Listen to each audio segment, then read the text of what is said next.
Welcome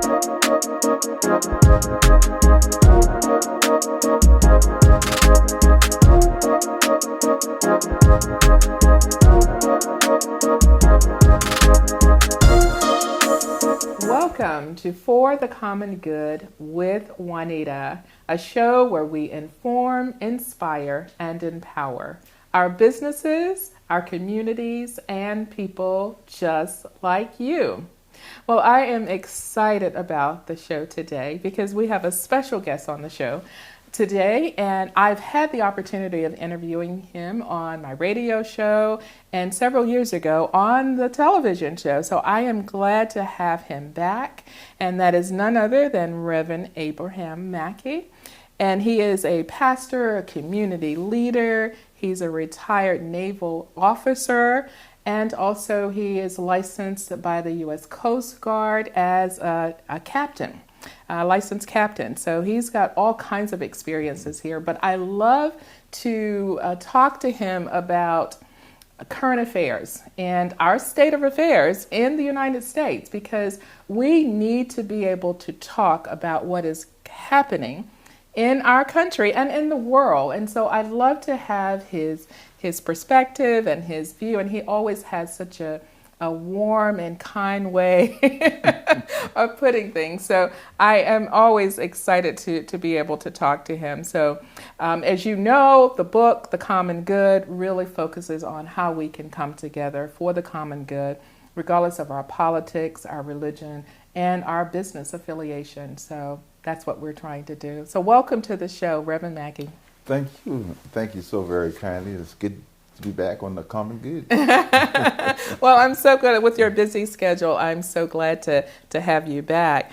I want to start out by talking about your Navy career. You are a retired naval officer. Mm-hmm. And so can you tell us about that journey in the military, and then, retiring and deciding to do other things? And so tell us about your journey. Well, my journey in the Navy, I would like to just share something with you mm-hmm. today. That in my journey in the Navy, as I've probably said many times before, that I joined the Navy on the 17th of January, mm-hmm. 1973. Mm-hmm. And when I joined the Navy, I did not have what they call an A school. Mm-hmm. So I would automatically come in as like a bosun mate. Mm-hmm. Okay. And so, but it was something that happened not only to me, but it happened to about, I think it was 8 of us all total. Mm. As we were going through boot camp, we was going through our very last week of boot camp. We took the company's picture, mm-hmm. and then we was in Orlando, Florida. We went to Disney World in Orlando, Florida, had a wonderful time. We came mm-hmm. back, mm-hmm. and then it says, come on into the office. Oh, no. And so I went in the office and see what's going on, and this is, well, we're going to give you an ultimatum. Mm. We're going to, what it is, you did not pass the swim test. Oh. So you have a choice. Mm-hmm. Either go back through boot camp all over again, or you can go home. So I said to myself, my Lord, my Lord, my Lord. And I got on the phone. I called, thinking I was going to call my mother, but my mom wasn't home. She's a school teacher. Mm-hmm. She was away, but my sister Ella, which we call Jewel now, mm-hmm. She was there, and she was pregnant with her and her husband's first child. Mm-hmm. He was in Vietnam. Oh, wow. And she was at the house. So I told her what they told me. Mm-hmm. And the only thing she said to me is, well, if you come back home, you'll be my brother. And if you stay, you'll be my brother. Aww. And that was the only advice she gave me. Oh, wow. So, long story short, I went back and I stayed. And out of all of us, I think it was 8 of us, I was the only one who went back through boot camp again with another company. Everyone else went home. Oh, wow. And Oh, my as goodness. time went on, I went back to the other company. I became the leader of the second company. And when boot camp was over, I got mandatorily advanced to E2 in boot camp out of 53 personnel. Oh, wow. And so that's really started my Navy career. In addition to that, I took the exam over again, the ADVAC exam over again, and I got qualified for an A school, which I didn't have before. Oh, wow. So that enabled me to go to Signalman's A school, which was located in Newport, Rhode Island. Went there and finished that school, and then immediately after that school, I went on my first duty station. So, it's amazing how things work out for the good, Exactly. It sounds terrifying at first and very, very frustrating. And here's this dilemma, but, I guess it was meant to be, because look at what happened as a result. Right. You get advanced in your career. So that's a very interesting story. So you go on to have this accomplished career as a naval officer. Right. I started out as an E1, as an enlisted man. And I worked my way all the way up to chief in the Navy, which is in the Navy, a chief petty officer. Out of all the other service in the armed forces, the chief petty officer, which is in the Navy, that is the only time that the hat is changed, the uniform is completely changed when you make chief in the Navy compared to when you make E7 with all the other armed forces. In other words, the Navy is the only one that is really recognized for that such a great achievement that they want to change your uniform. Oh, I didn't know that. That's a really interesting story. And Well, thank you for your service, for Thank sure, for sure. Because I know that you have an accomplished, the license as a captain through the U.S. Coast Guard. The process of becoming a captain, you have to have so many hours of boating, and I just want to talk a little bit about that. So, the viewers can know your accomplishment. It's not something that just happens. It takes a lot of work to become a captain. So that wasn't with the Navy that you became a captain. It was with the U.S. Coast Guard. Exactly. So what it was, I have what is called a dual career. I worked civil service and I was in the Naval Reserves. So after I got out of boot camp and all that, my first 3 years or so, I was on active duty for the Navy, and then I joined the Naval Reserves, and then to complete my Gotcha. so I joined the Naval Reserve as an E3, and I got advanced all the way up to Chief Petty Officer. Matter of fact, when I made Chief, they only made one Chief in the entire Navy that year in my field. And there you were. praise the Lord, it Wow. was me. Wow. So after making Chief, I had a job. I was offered a job to teach the Navy leadership program for the Navy.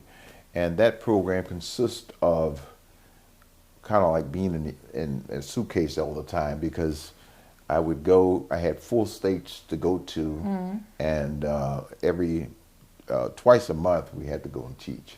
So we taught naval personnel. Wow. And so I was in Charleston, South Carolina during that particular time. But we had to come up here to Virginia to come to school to become an instructor. So we came here and got the instructor classes done and became a facilitator. So you're a facilitator, instructor, teaching other people Right. about boating experiences, and you have to be licensed every so often. You have to take the exam, Right. and all Now, that. getting back to what it takes to become on the boats, when a person, as a matter of fact, a person in the Coast Guard, in the Navy, or even a civilian, they could obtain their hours each day being on boats, Right. and they compile these hours together, and then they would take it to the Coast Guard, and prior to just taking it to the well, they would take it to the Coast Guard, and then they would examine those hours. They would call back and write back and find out where you got these hours from. Everything have to be confirmed, and then Gotcha. from there you take a complete physical. Now the Coast Guard physical is completely different than just a regular physical. Right. So you have to go somewhere that you would have the Coast Guard physical. Right. Well, I want to, the reason I think this is really important because you have such a distinguished career, and, we want to talk about the ministry, in the ministry, because sometimes the experiences that we have help to shape our lives and where we end up. So I want to talk about the role that the ministry played in your career, and when you received the call to go into the ministry, given this distinguished career, and how did that happen? So we're going to take a short break now. When we come back, we're going to hear more from Reverend Mackey. You've been listening to For the Common Good with Juanita. We'll be right back.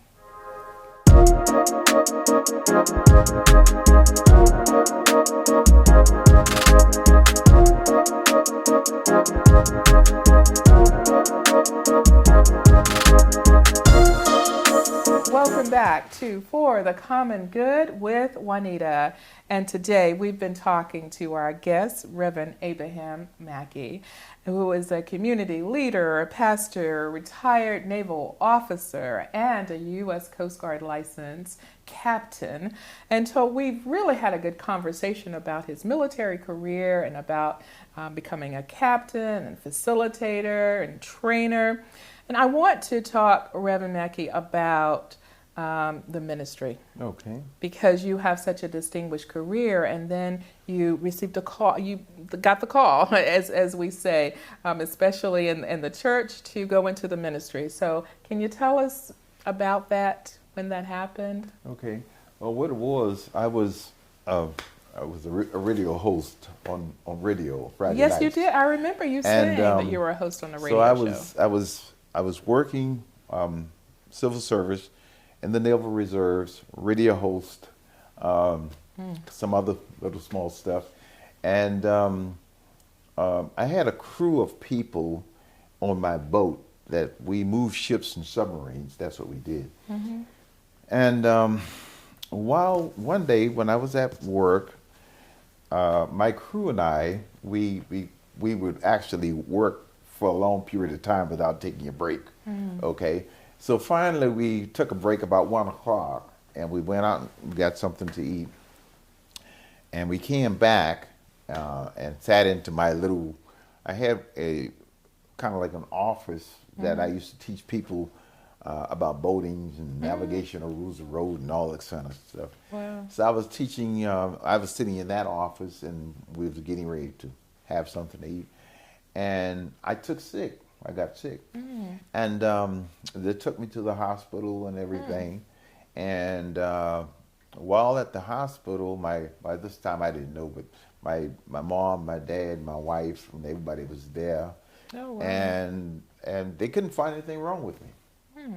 And while I was at the hospital, the Lord came into my room and spoke with me. Oh, wow. And said, if you would preach my gospel, I would let you live. And that's what started me going into my ministry. Wow. Now, my dad was a minister pastor already, but that's how I started my ministry. I never knew that story. Right. Wow. And so I was already on the radio. My radio broadcasting is Christian radio station, WKCL 91.5 FM. I only played religious music, never secular music. So I was kind of sort of going into that direction already, not even But knowing. that was your clarity in that hospital. Right. So that's what happened. And then I walked out of the hospital. I mean, nothing was wrong with me. And I told my dad what happened. And my neighbor who was my pastor, I had a neighbor who was my pastor. My dad was pastoring someplace else. So he was my pastor at our home church, and I told him, and that's how we got started with that. And as they say, the rest is history. So. Wow, incredible story. So let's talk about, since we're talking about religion, the church. Okay. And the role of the church today. What should the role of the church be today? Well, first of all, I've been in the church all my life. So I'm a part of the church. I think I would have never had a career without the church, you might say. I don't even think I'll be living without the church, because the It's church a foundation. is a foundation of your upbringing, and you learn about God, and because of learning about God, that's why I'm here today. So the role of the church is extremely important in all of our lives, because we can't do anything without. God said that we should be able to communicate and we should fellowship together. And so the role of the church is a very important thing. Think about it this way. If a person takes sick at home and they never went to church, they are on an island by themselves. So no one can help them, and no one knows where they are. Mm-hmm. But if they are a part of a local church, they are a part of a family. And they've got a support system. They have exactly. Mm-hmm. And if they're not there on that particular Sunday, someone's going to say, "Hey, where's Brother John? Where's he today?" Because we know at 11 o'clock he's always here. Mm-hmm. Another thing about the church, and I've thought about this many times, it does not matter what occupation a person may be in. Mm-hmm. A person can be a ditch digger. A person could be a maid. A person can be a pilot. A person can be a preacher. But when they come to church, everyone in church is important. It doesn't matter what you did during the week. That's how it should be. Right. But what I'm saying, everyone is important, and I'll show you why. Because in the role of the church, everyone is actually equal. Mm-hmm. Because we all want to make it to where? The heaven when we die. Mm-hmm. Well, that's how it should be, but that's not always the way it is. Well, I'm going to have to push back on that. Okay. Because sometimes we have these cliques, and you know, as a preacher, you may have, seen in churches where we have groups, and sometimes every group is not treated the same. And so, I've traveled almost all 50 states. I've worked in 20 other countries. And sometimes you do see the conflict in church. There's conflict in church, just like sometimes on the outside. Mm-hmm. But what we hope is that as Christians, that we can rise above that conflict, right? That's what we hope, that we can rise above that and we become bigger than what it is that we're trying to, or we're having discrepancies about. So that's what we hope that we are. But a lot of times, sometimes I have discussions in groups with religious leaders about, well, we should be in the community, the church. Mm-hmm. Even if we're not in the building, we still should be. We should be the church. The church should be within us. We are the temple. I agree so we with should house the church. But sometimes we don't always see that, and so I go back to, what can we do better or differently as a church community, given all of, I think the United States is about 70% Christian. Mm-hmm. We're 70% Christian. However, look at the division and look at the conflict that we are seeing. How can we be 70% Christian, but yet have so many differences and conflict between us? Mass shootings and killings, and be so divided and cruel to each other. How is that? Well, now we have to go back to the golden rule. Oh, there we go. Treat others like we would like to be treated. That's right. Okay, now, I mean, let's just be real about it. Everyone is not going to be, everyone is not going to always like you. They may not like you because you have beautiful hair. For different reasons. They may not like you because you don't have any hair at all. It's always one of those type things. But if we learn to accept a person as to who they are, yes, regardless of what, because we all are able to learn from one another. Yes. And like I explained to a guy on yesterday, it does not matter what your job is. Even though you may be the person who's cleaning up the bathroom, your job is extremely important, and that makes you are important. And I believe strongly that if we treat people the way we would like to be treated, and I don't know what about anyone else, but I love to be treated well. Yeah. Okay? We all do. And if we learn to go back to the golden rules, treat others like we would like to be treated. I don't believe in cliques. I believe in treating everyone That's how it should be. the same way. It doesn't matter to me what flavor you are. I love all the flavors, different flavors. So that's where we are. I think that's important. I think it's important. And I go back to, what Jesus said, the two most important commandments for Jesus is to love God with all their heart and to love their neighbor as ourselves. And so if we just do those two things, but if we are not doing that, it sort of reflects not just in our own personal lives, it reflects in the community. So we're not living out those commandments. Now, let me share something with you. There are about 3 things that people are very faithful of speaking about. That's sex, religion, and politics. Okay, so those things are very delicate. It's a very delicate subject with some people. Another thing, we never know exactly whether a person is a Christian or not, if you really think about it. The reason I said that, because they may be a Christian, but you just don't know that they are. Right. They may not act like a Christian, but they are.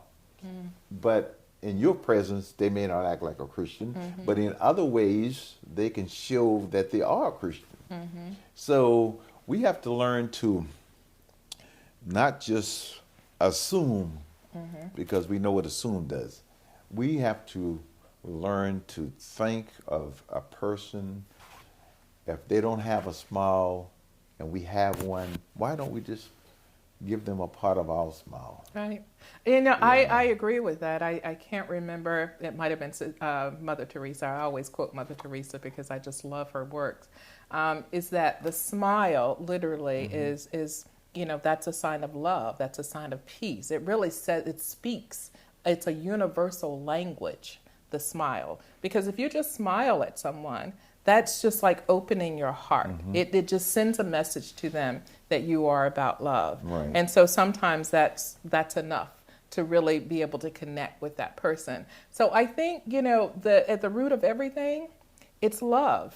And if we can't love, then no matter how much we're in church, no matter how much we read the Bible, if the love is not there, because love is God, God is love, if the love is not there, then we are not connected to what we call the source. Right. We're not connected to the source. And so actually speaking, along with that, in addition to that, in order to have a friend, we must always show ourselves friendly. That's right. Oh, no. That's right. Absolutely. Now we're talking. Oh, I could just go on. And I know we have to take a break and we have to come back. And when we come back, I want you to provide some words of inspiration to that person listening who may be just, not doing well, Okay. in the current environment that we're in, who may be dealing with some issues, just give them some words of support and inspiration. That would be great. So we're going to take a short break. We'll be right back. You've been listening to For the Common Good with Juanita. Don't you go anywhere.